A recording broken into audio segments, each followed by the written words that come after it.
आज हम करेंगे आरबीएससी की 6 क्लास की हिंदी की बुक से लिया गया पहला चैप्टर, हे मातृभूमि हमको वर दो। तो आइए देखते हैं कि इस चैप्टर में क्या बताया गया है। तो कवि कहते हैं, हे मातृभूमि हमको वर दो, पढ़ लिख कर हम गुनना सीखें, बोले न बुरा देखे न बुरा, कुछ भी न बुरा सुनना सीखें। हम खेल खेल पढ़ते जाएं, पढ़ लिख कर नित पढ़ते जाएं, हम रुके नहीं हम झुके नहीं, गिर शिखरों पर चढ़ते जाएं। तो पहले हम लिखेंगे इसका प्रसंग और संदर्भ। प्रस्तुत पंक्तियां हमारी पाठ्य पुस्तक में संकलित पाठ हे मातृभूमि हमको वर दो से ली गई हैं। इसमें कवि मातृभूमि से यह प्रार्थना करते हैं कि मैं पढ़ लिख कर अच्छा और महान व्यक्ति बन जाऊं। तो कवि क्या कहते हैं, हे मातृभूमि हमको वर दो, पढ़ लिख कर हम गुनना सीखें। तो कवि कहते हैं कि हे मातृभूमि हमें ऐसा वरदान दो जिससे हम पढ़ लिख कर हर बात को समझना और विचार करना सीख जाएं। गुनना सीखें मतलब कोई भी बात है उसको सही तरह से समझें और उस पर विचार करें। तो कवि कहते हैं कि हे मातृभूमि हमें ऐसा वरदान दो जिससे हम पढ़ लिख कर हर बात को समझना और विचार करना सीख जाएं। आगे कवि कहते हैं, बोले न बुरा देखे न बुरा, कुछ भी न बुरा सुनना सीखें। तो कवि क्या कहते हैं कि हम ना तो बुरा बोलें, ना बुरा देखें, ना बुरा सुने। तो कवि क्या कहते हैं, हम खेल खेल पढ़ते जाएं, पढ़ लिख कर नित बढ़ते जाएं। तो कवि कहते हैं कि हम क्या करें, खेलते भी रहें और पढ़ लिख कर हमेशा आगे बढ़ते भी रहें। हम रास्ते में चलते हुए कभी ना रुके और ना किसी के सामने शर्मिंदा होकर झुके। हम रुके नहीं हम झुके नहीं। तो हम कभी भी रास्ते में रुके नहीं और हम किसी के सामने झुके नहीं, मतलब हम कोई भी ऐसा काम ना करें ताकि हमें अपना जो सिर है वो किसी के आगे झुकाना पड़े, हम किसी के आगे शर्मिंदा हो। फिर कवि कहते हैं, गिरी शिखरों पर चढ़ते जाएं। तो कवि क्या कहते हैं कि हम क्या करें, पहाड़ की जो चोटी है, जैसी पहाड़ की चोटी होती है इतनी ऊंचाई पर, वैसे ही हम ऊंचाई पर चढ़ते चले जाएं, अर्थात हम अपने जो लक्ष्य हमने बनाए हैं उसको प्राप्त कर लें। तो कवि यहाँ पर क्या कहते हैं कि हे मातृभूमि हमें ऐसा वरदान दो जिससे हम पढ़ लिख कर हर बात को समझना और विचार करना सीख जाएं। हम ना तो बुरा बोलें, ना बुरा देखें, ना बुरा सुने, ऐसी अच्छी सीख हमें मिल जाए।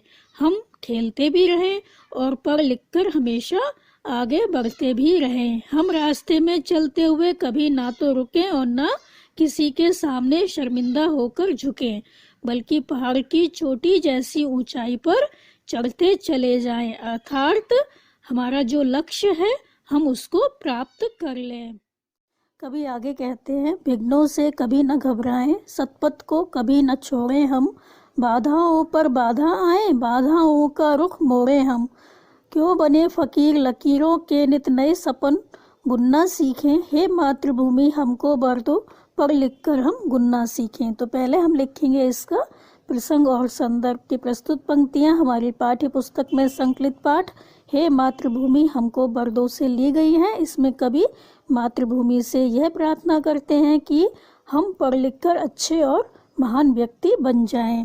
तो कवि क्या कहते हैं, विघ्नों से कभी ना घबराएं। विघ्न मतलब कोई भी बाधा है, रुकावट है, उससे हम घबराएं नहीं, भयभीत ना हो। हमारे जीवन में कितनी भी मुश्किलें आए, कितनी भी बाधाएं आए, लेकिन हम कभी सच्चाई का रास्ता ना छोड़ें। तो सतपथ को कभी न छोड़ें हम। सतपथ मतलब सच्चाई का रास्ता, सत्य का जो मार्ग है उसको हम ना छोड़ दें। तो हमारे जीवन में कितनी भी बाधाएं आए, लेकिन हम सच्चाई के रास्ते पर हमेशा चलें, सच्चाई के रास्ते को हम कभी ना छोड़ें। बाधाओं पर बाधा आए बाधाओं का रुख मोड़े हम। तो कभी क्या कहते हैं, हम अपनी ओर से आने वाली बाधाओं का मुख ही दूसरी तरफ मोड़कर उन्हें हटा दें। मतलब हमारे जीवन में कितनी भी बाधाएं आए, लेकिन हम उनका डटकर मुकाबला करें, सामना करें। जो बाधाएं हैं वो हमारे सामने से दूर हट जाए, दूर चली जाएं।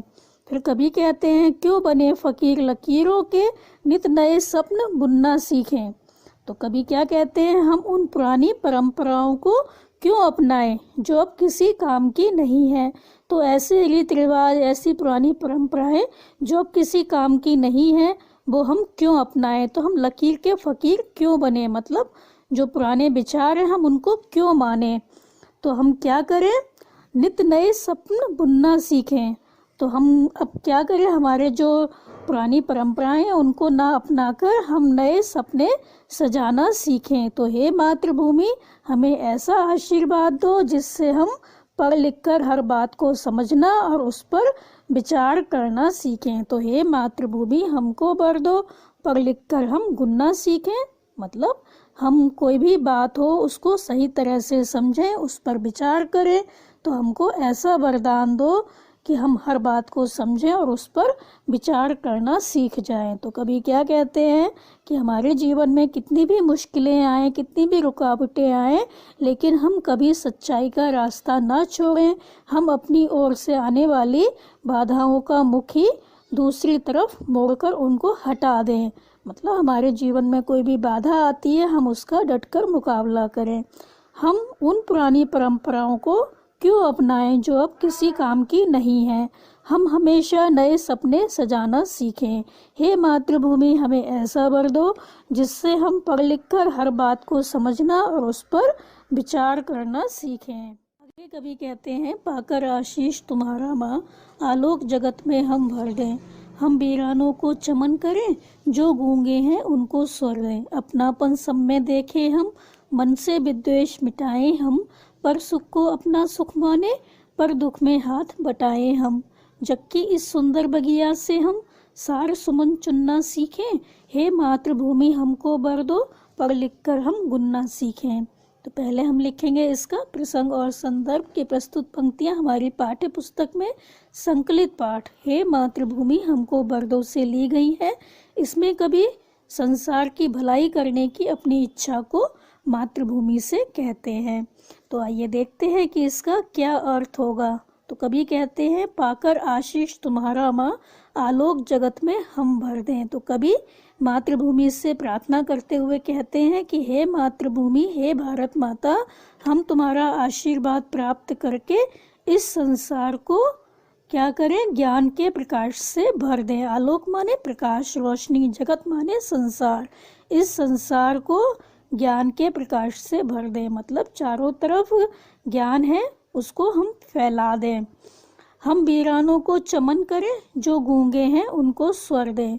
फिर आगे कभी क्या कहते हैं, हम वीरान उजड़ी भूमि को, जो भूमि ऐसी है जिस पर हम कुछ भी उगा नहीं सकते, जो उपजाऊ नहीं है, उसको भी हम ऐसा उपजाऊ बना दें कि उस पर भी फूल खिलने लग जाए। तो हम वीरान उजड़ी भूमि को फुलवारी से भर दें।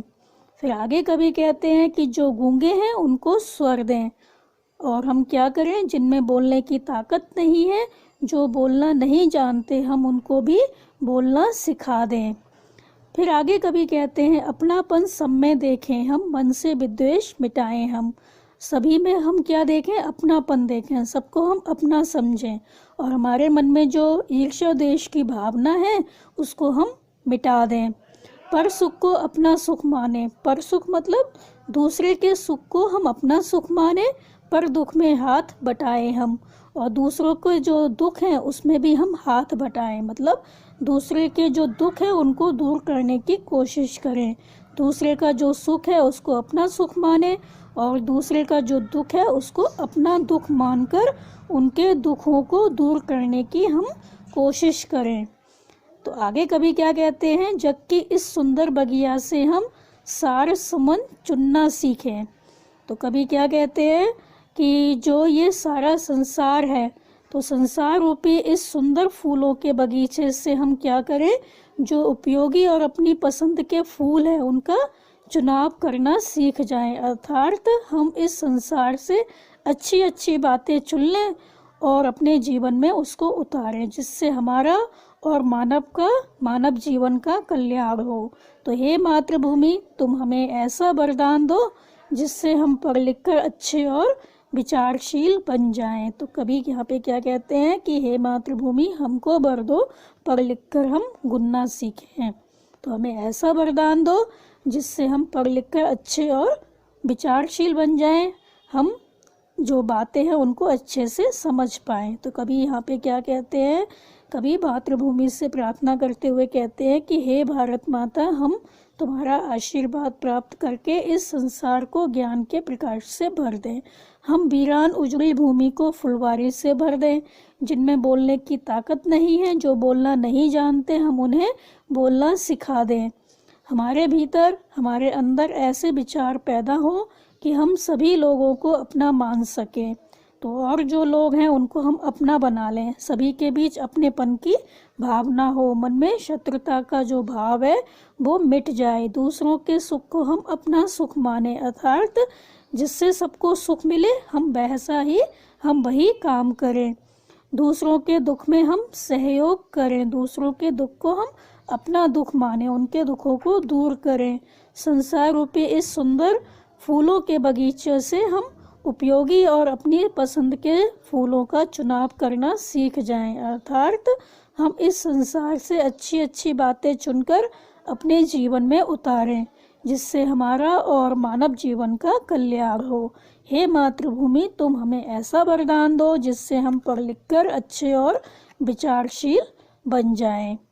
तो बच्चों, यहाँ पर हमारा जो चैप्टर है वो ख़त्म हो गया और इस चैप्टर में जो कवि हैं वो भारत माता से यही प्रार्थना कर रहे हैं कि उनको ऐसा वरदान दें, वो ऐसा वर दें जिससे वो अच्छे अच्छे काम करें, दूसरों की भलाई करें और अपने लक्ष्य को प्राप्त करें। तो बच्चों, आप इस चैप्टर को अच्छे से समझकर याद कर लीजिए